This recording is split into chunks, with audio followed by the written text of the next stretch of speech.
வடகிழக்கு பருவமழையொட்டி மாண்புமிகு தமிழ்நாட்டின் முதலமைச்சர் அவர்கள் பருவமழை தொடங்குவதற்கு முன்னாலேயே முன்னெச்சரிக்கை நடவடிக்கையாக அனைத்து சேவை துறைகளையும் இன்றைக்கு பணியாற்றுவதற்கு உத்தரவிட்டு அந்த வகையில் தமிழ்நாட்டில் இருக்கிற சேவை துறைகள் அனைத்தும் மிக வேகமாக செயலாற்ற தொடங்கி இருக்கிறது.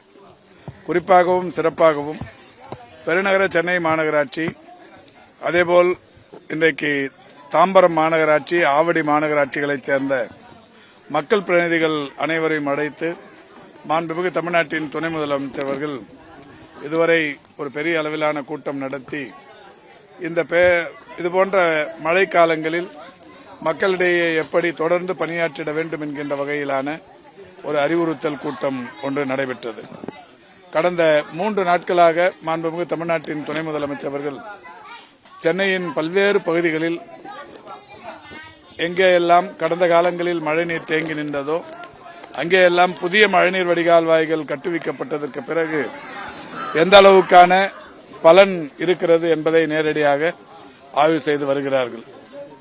கடந்த 24 மணி நேரத்தில் சென்னையின் பல்வேறு பகுதிகளில் சராசரியாக 10 சென்டிமீட்டருக்கு மேல் மழை பொழிந்திருக்கிறது. செம்பரப்பாக்கத்திலிருந்து இன்று காலை கூட செம்பரப்பாக்கத்தின் முழு கொள்ளளவை மிக விரைவில் எட்டக்கூடும் என்கின்ற நிலை இருந்து கொண்டிருக்கின்ற காரணத்தினாலும் கேட்ச்மெண்ட் ஏரியா என்று சொல்லக்கூடிய நீர்பிடிப்பு பகுதிகளில் மழை பொழிந்து கொண்டிருக்கின்ற காரணத்தினாலும் மாண்புமிகு தமிழ்நாட்டின் முதலமைச்சர் அவர்கள் செம்பரப்பாக்கம் ஏரியிலிருந்து உபரி நீரை திறந்துவிடும் பணியை மிக சரியாக கண்காணிக்க தொடங்கி இன்று காலை 100 மில்லியன் கனலிட்டர் அளவுக்கும் தற்போது 500 மில்லியன் கனலிட்டர் அளவுக்கும் தண்ணீர் திறந்துவிடப்பட்டிருக்கிறது. இப்படி படிப்படியாக மக்கள் நலனில் அக்கறை கொண்டு மாண்புமிகு தமிழ்நாட்டின் முதலமைச்சர் அவர்களும் துணை முதலமைச்சர் அவர்களும் மிக சிறப்பாக இன்றைக்கு செயலாற்றிக் கொண்டிருக்கிறார்கள்.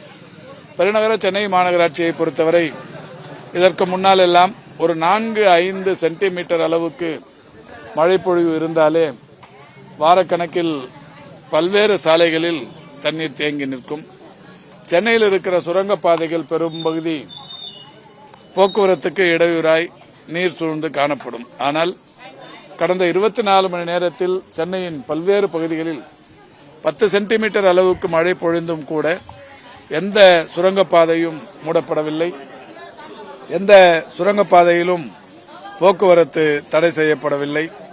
எந்த சாலையிலும் தண்ணீர் தேக்கம் என்பது மழைநீர் தேக்கம் என்பது இல்லை.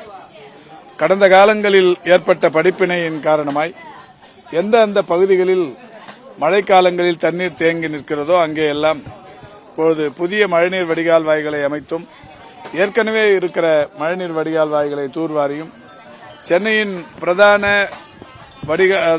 நீர்நிலைகளாக நீர் ஆதாரங்களாக இருந்து கொண்டிருக்கின்ற பல்வேறு இன்றைக்கு கூவம், ஓட்டேரி நல்லா, கேப்டன் காட்டன் கால்வாய், மாம்பலம் கால்வாய், ராஜ்பவன் கால்வாய் போன்ற பல்வேறு கால்வாய்களில் இன்றைக்கு மழைநீர் வேகமாக செல்வதற்குரிய நடவடிக்கைகள் எடுக்கப்பட்டிருக்கிறது.